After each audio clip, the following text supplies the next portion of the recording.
Hi friends! Welcome to Mahika truths. ఈ అలవాట్లు ఉంటే మీ దగ్గర లక్ష్మీదేవి నిలవదు. డబ్బులు అందరికీ అవసరం. అందరూ డబ్బును కష్టపడి సంపాదిస్తారు. అయితే కొన్ని రకాల అలవాట్లు ఉన్న వారి దగ్గర సంపద అనేది నిలవదు.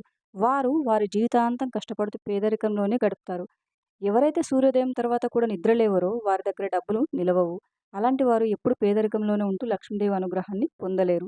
చాణక్యుడు తన నీతి శాస్త్రంలో పరిశుభ్రత లేని వారు దగ్గర సంపద నిలవదు అని చెప్పారు. పరిశుభ్రత లేని చోట మనమే ఉండలేం. అలాంటి లక్ష్మీదేవి ఎలా నిలబడుతుంది? అంటే ఎవరైతే తన ఇంటిని పరిశుభ్రంగా ఉంచుకోరో వారి దగ్గర లక్ష్మీదేవి నిలవదు. చాణక్య నీతి శాస్త్రం ప్రకారం ఎవరైనా తమకు సరిపడా ఆహారాన్ని తినాలి. అంతేకాని ఆహారాన్ని అతిగా తింటే వారు రోగాల పాలవుతారు.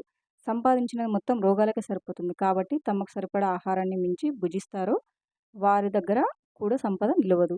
ఎవరైతే కఠినంగా మాట్లాడతారో వారి వలన ఇతరులు బాధపడతారు. కాబట్టి వారి బాధ మన సంపద పైన పడుతుంది. కాబట్టి అందరితో మంచిగా మాట్లాడాలి.